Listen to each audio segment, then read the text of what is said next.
Thank you all for coming. My name is Taylor Hartley, and I'm going to persuade you today about vaccinating your children and why it should be mandated by law.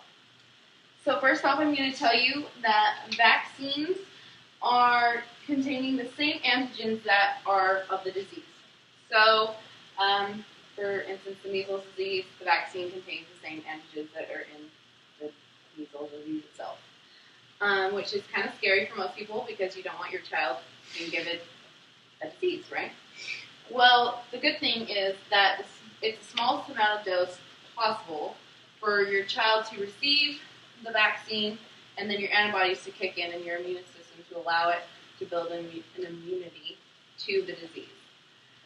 So basically I kind of wanted to persuade you that it is incredibly important for children to be vaccinated.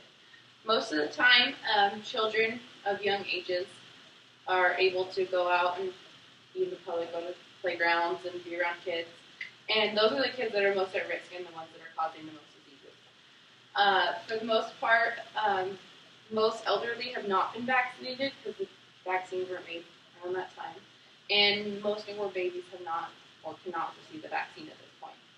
They are, however, they're still receiving some of the antibodies that their mother has passed on to them, but they will wear off. And that is when they are able to receive the vaccine itself.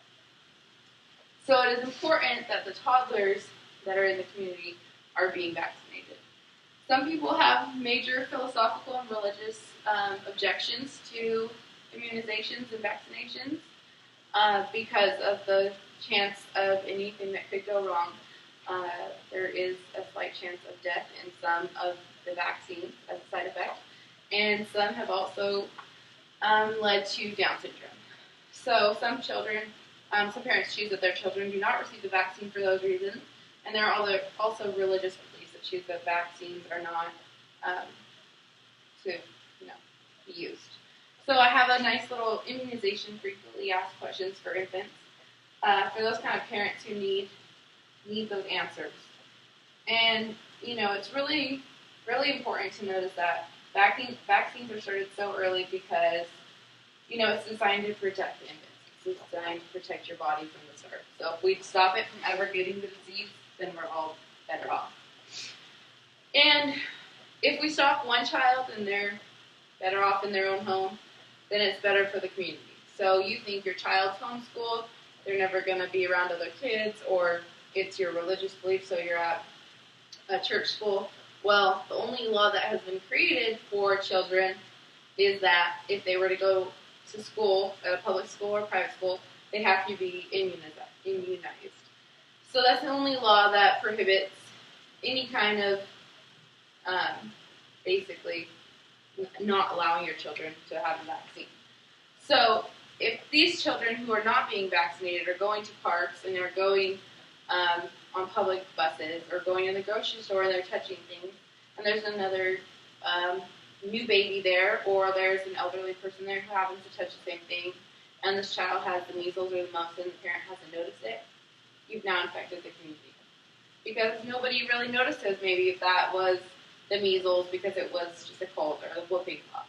Because these are things we're able right now to control and be able to not have happen. So basically, the CDC has created the National Infant Immunization Week, where they want to raise awareness for children to kind of be healthy and take care of anything like this happening so you don't lose those precious ones. And it says, stop serious childhood disease in their tracks like you do your curious explorer. And basically, in conclusion, it's just really important for you to vaccinate your kids, as it is essential for their safety, for the community safety, and for the health of everybody around. It is essential for us to make it a mandated thing so that everybody will follow these guidelines and that you will feel safe going to the park and you can be safe letting your grandkids go to the park, and that you can know that if this child's coughing on the swings, you don't need to go sanitize it with some Clorox wipes or worry about anything like that. So once again, thank you guys for coming, and I'm Taylor Hartley. Thank you very much. It was 5 minutes.